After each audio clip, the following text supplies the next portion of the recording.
Hello, this is Dr. Joe Green, head pastor of St. Paul's Missionary Baptist Church located in Harrisburg, Pennsylvania. Also the founder of the 2019 movement, and I want to share a couple of thoughts with you. I was looking at this current Iran situation, and, I looked at some of the, social media, some of the commentaries. You had Don Lemon. I heard him being very critical, Rachel Maddow, and some of the others, and those two in particular, that they were very critical of the president, and it was almost like defending Soleimani, this Iranian gentleman who was accused of being one of the most dangerous terrorists in the world. Both sides of the political spectrum say that he was responsible for millions of lives lost of American people and other people throughout the world, and I think it's interesting. And I know all the political back and forth that happens, liberal versus Democrat, Republican versus Democrat, liberal versus conservative, et cetera, et cetera. But one of the things that I thought, and as you've been following the series of Mystery Babylon, the One World Governmental System, if you've been following this at all, then you should know that I say this over and over again, is the primary enemy of the people is the New World Order. It is the global government, whatever you want to call it, and without a shadow of a doubt, that is the biggest enemy of the people.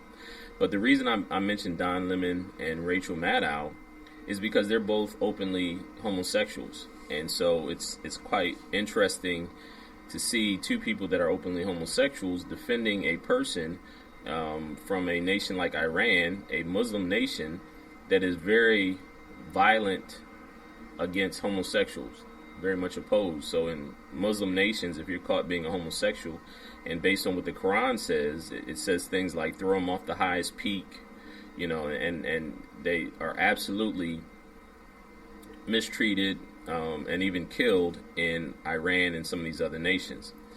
And the reason I bring that up is when we understand what happens in the last days, when we understand the Mystery Babylon system, the One World Governmental System, and when we understand the fact that there's only two kingdoms at war, the kingdom of the darkness, the kingdom of this world versus the kingdom of God or the kingdom of heaven, there's a battle that's waging. And when you know this in the last days, the battle will be very clearly against those who are in Christ, those who consider themselves Christians, as the Bible describes those whose names are written in the Lamb's Book of Life. And the reason why this is just showing, just confirming my point even more, is that you will see all of these various factions coming together against the cause of Christ. And what do I mean by that? As we get closer and closer to the end, so you see homosexuals on one end, you see women that are, on the same page, homosexuals, Muslims, all of them are kind of joining forces. And how could that be? Because not only is Islam and these Muslim nations very hostile against homosexuals, but they're also very hostile against women. And so how is it that these factions are coming together and targeting, they're joining forces together, and we'll see that. But again, as I said, the biggest issue is not black and white. It's not, mistreatment of women or homosexuals or whatever. The biggest threat that we are facing is the global government.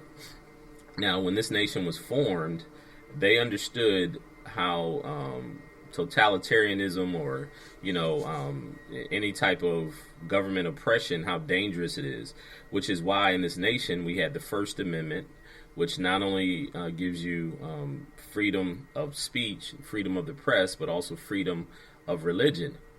You have the Second Amendment, which is the right to bear arms, and that means you have the right to protect yourself. Both of those were targeting government oppression, and so they came from England and came from Europe, and there was a lot of those nations that were very oppressive. For instance, in England, you had the Church of England.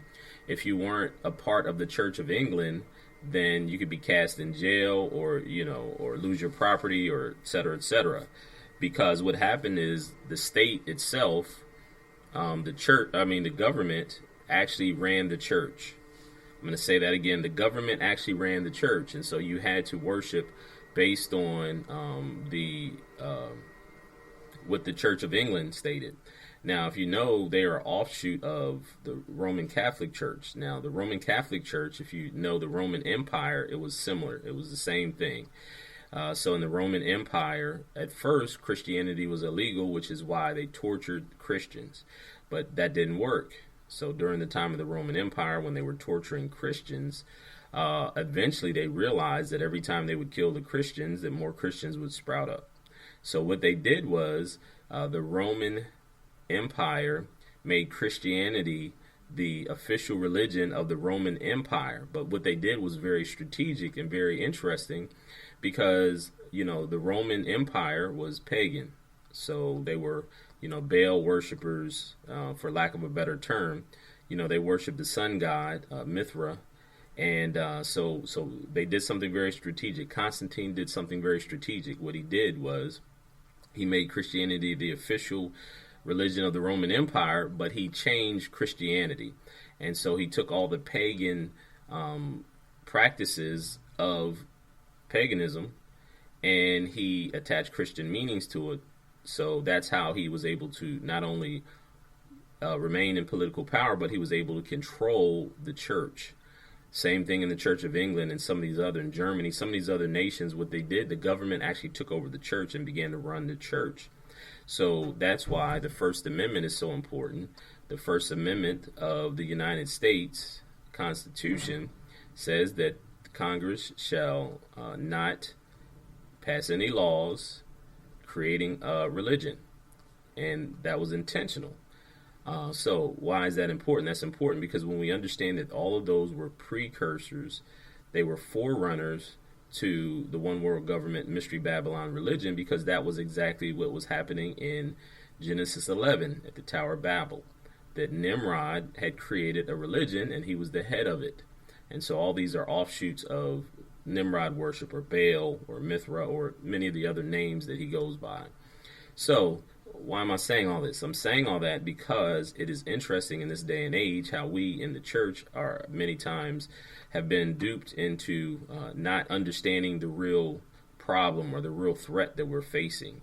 And the real threat that we are facing is the global government or the impending global government. So let's look at this. So now, what we're at right now is, and I said this intentionally because, of course, what they did was they either banned religion in those nations we're talking about, or the government took over the religion and they were in charge of the religion. And that's why if you look in the book of the Revelation, and you've heard me going over this over the last segments, in Revelation 13, it talks about how they all worship the beast except for those whose names are written in the Lamb's Book of Life. Only those whose names are written in the Lamb's Book of Life will not worship the beast. So this is a one world governmental religion. It will be controlled by a political leader. And if you do not submit to that religion and worship, it's the same thing in Daniel. If you recall Daniel in the Babylonian Empire, because Babylon, of course, in Babel, Genesis 11 was the foundation for Babylon. And so Daniel, who was in Babylon, was required to either worship the image that the king had put up there. If he didn't, then you got martyred, basically. So Daniel was thrown in the lion's den. The three Hebrew boys, the same thing. If they didn't worship based on the Babylonian system, then they were thrown into the fire. And so this is a pattern. It's nothing new. So now we should be aware that we have a government who is trying to move us in that direction as well. And so people will be taking sides, and those who are, purport to be Christians will have to have their eyes and ears open for this. Now, the other part of that is this government that is really trying to promote anti-Christian, anti-biblical values while upholding Islam. So, they're protecting Muslims, but you can't have Bibles in schools. And I know teachers who have gotten fired because they have either had a Bible in class or they mentioned the scripture or something. There was a teacher in one region who had a scripture on her email, and she got in trouble because of it. I think she lost her job. So the attack isn't on God; the attack is on Christianity, and the Bible is very clear about that. And here's one of the things that you'll hear, and I hear people repeat this falsehood over and over again. I heard President Obama repeat this falsehood, and many people who are, have a bent for socialism or communism, which is just different variations of this one world government that tries to take over and take the rights of the people away, that they will say things like, more people have died over religion, or more wars were fought over religion than anything else. Now that's a falsehood. That's not true. And I'm gonna give you the statistics. I'm gonna give you the information, but I need you to understand that the people that are telling you that are trying to tell you about the evils of religion, more specifically Christianity, all the while touting another religion, which is the Mystery Babylon religion, which is the religion of the New World Order, one world governmental system. Now, there's a term, and you've heard me use it before, and I'm going to talk a little bit more about this, but I need you to understand and have your eyes and ears open when you see these things. So they will always be against Christianity or biblical Christianity, right? But everything else will be acceptable, right? Everything else is acceptable except for biblical Christianity. If you look at some of the parades that they have, the gay day parades, and they'll do all kind of lascivious, lustful things, and they will, sometimes they'll even imitate sexual acts or all this stuff, right? But then if you get up there and you say, something like homosexuality is a sin, they say that's offensive and that's banned speech. You can't say that. You could get in trouble for saying that. But they can mock Jesus and make fun of Christ and all this other stuff. So again, this should not be it shouldn't be something that takes us by surprise. It shouldn't be something that we don't understand, but very clearly this is indication of how far we're moving towards this.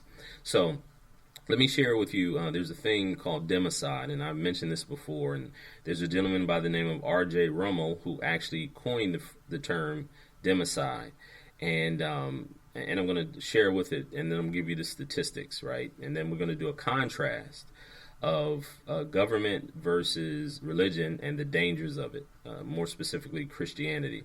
So democide is a term used by this gentleman, R.J. Rummel.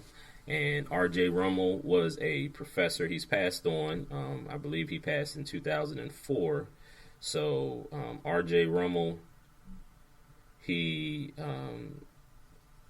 name was Rudolph Joseph Rummel, and he was from 1932 to 2014. He was a professor of political science who taught at the Indiana University, Yale University, and University of Hawaii. He spent his career studying data on collective violence and war and a view toward helping their resolution or elimination. Rummel coined the term democide for murder by government, compared to genocide. And democide, or murder by government, people like Joseph Stalin, Mao of China, and those type of people are cited. Now you have to realize, again, that the biggest threat that we face is not the things that the mainstream media is telling you, but so I'm going to give you these statistics. But anyway, there's a book there's several books that he wrote, but one in particular, it's called Death by Government, and it was published in 1997. Death by Government. Now, and you can find some of his other publications too if you want to read his information. But anyway, let me talk about some of the statistics. So Rummel created the term, and in the 20th century. Now here's an interesting statistic. Here's what I read. Now people will tell you racism is the number one, the worst thing that we're facing. They will tell you all kind of other things. They'll say religion is the worst thing that we face and all this other stuff. But here's an interesting thing. As we look at numbers, right? People will lie. They interpret things differently. Even the Ku Klux Klan. All in all, there was approximately between 1,500 and 2,000 people that is said to have been murdered or lynched by the Ku Klux Klan, right? 2,000. Now that's a bad statistic because even one of them is too many. But when you think about the history of that over probably 150 years. Now let's look at some of the numbers on democide, right? So It is in the 20th century, the number one killer of human beings is this thing called democide. It is estimated that approximately 262 million people were killed by democide. So let's look at where these numbers come from. It says Rummel relies mostly on historical accounts, an approach that rarely provides accuracy compared with contemporary academic opinion. His estimates typically include a wide range and cannot be considered determinative. It means that he didn't have anybody go in and count the actual individuals, but this is the historical numbers that have been reported, right? So democide surpassed war as leading cause of non-natural death in the 20th century. Rummel calculates that nearly 43 million deaths due to democide inside and outside the Soviet Union during Stalin's regime. This is much higher than often quoted figure of 20 million. Rummel has responded to that 20 million estimate is based on a figure from Robert Conquest's 1968 book, The Great Terror. And that Conquest qualifier, almost certainly too low, is usually forgotten. Conquest calculations excluded camp deaths before 1936 and after 1950, executions from 1939 and 1953, the vast deportation of the people of captive nations into the camps and their deaths, the massive deportation within the Soviet Union of minorities. And so there's some things that they didn't calculate in there. And so because of that, the number of 43 million is estimated to be a little bit low. As I said, the research says that the death toll from democide is far greater than war or anything else. After studying over 8,000 reports of government-caused deaths, Rummel estimates that out of that, as I stated, 262 million victims of democide in the last century.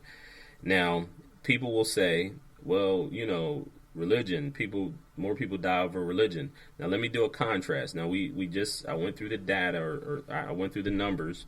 262 million people died from democide. Now, most of these also, you have to realize, most of the people that these governments killed were the people that were the same race or the same nation.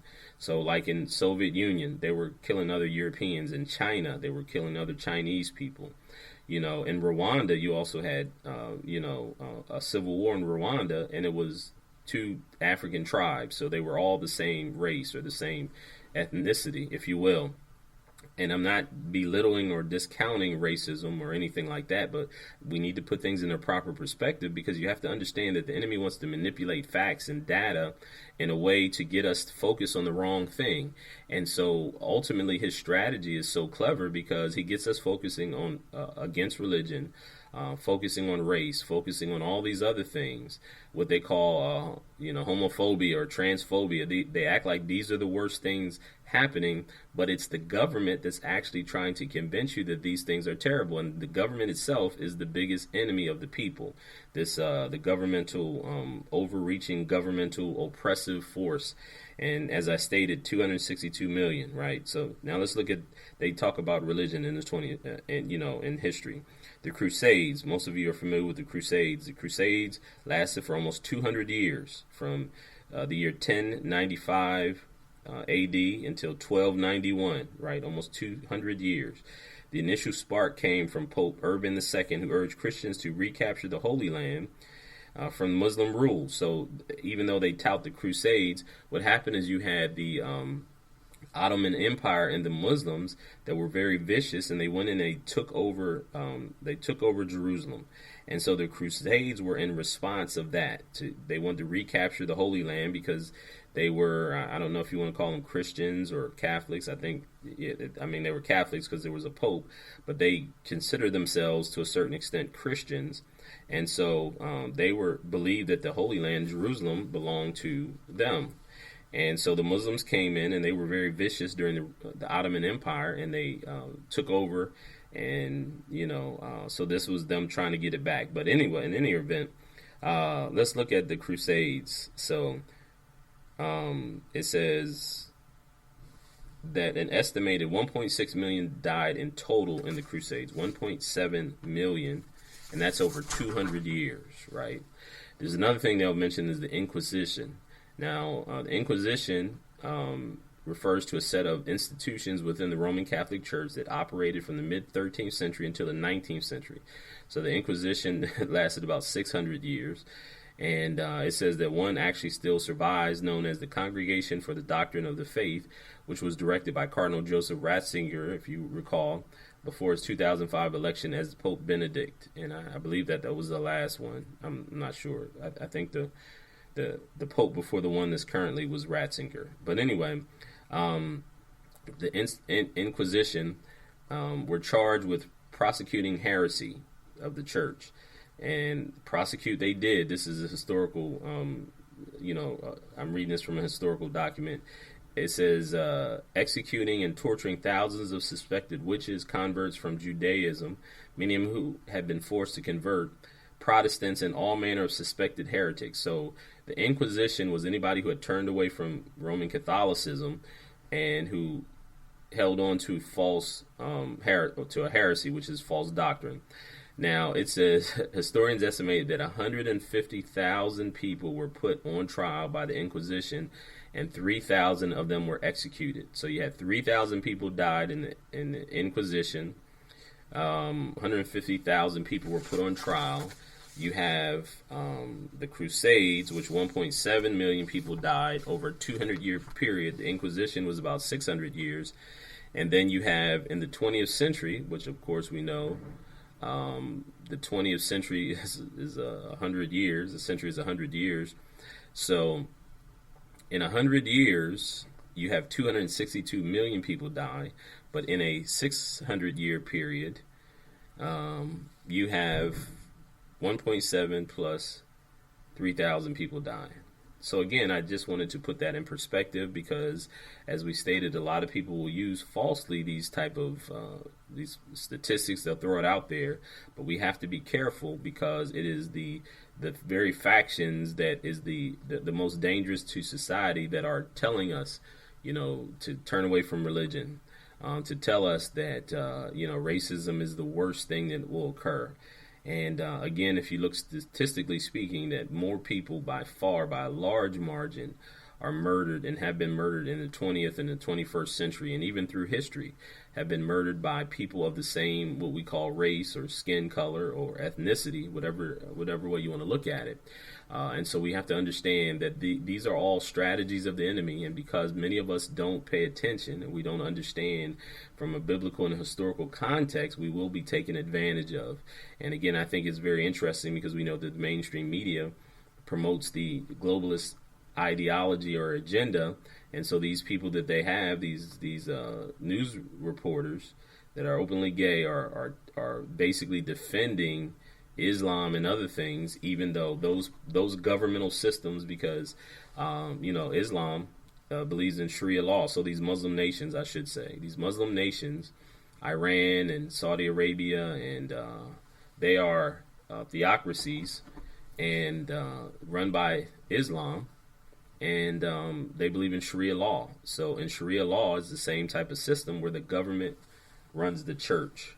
And the government runs the church. So even in Iran, years ago, you had the Shah of Iran, who was supposed to be the political leader, but the Ayatollah, the spiritual leader, actually probably had more control and power. So we have to be mindful of this and understand the time and the season we're in, because the Bible tells us not to fall victim to the schemes of the devices of the enemy. In the book of Thessalonians, it talks about in the last days the governmental system, and it says when the people yell peace and safety, sudden destruction comes upon them. And that peace and safety is when the people rely on the government to protect them, to keep them safe, and to take care of their needs. And of course, we know that's a forerunner to what we call socialism, which is a forerunner to communism. And ultimately, communism is the one world governmental system that looks to take over the world and to ultimately oppress the people. Because what happens is when you have socialism or communism, you go away from individual rights of the people, and the state now is in charge of everything. And it gives power to a select few of people that are in charge of the government.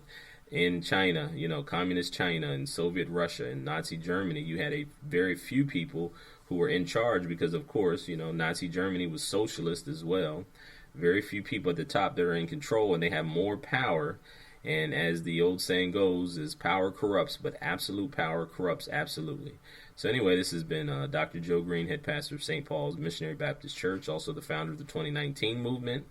And until next time, peace and blessings to you. Please subscribe to my channel, my YouTube channel. Please share the audio teaching, because more and more people have to wake up to what's right there in front of us. It's blatant. It's hidden in plain sight.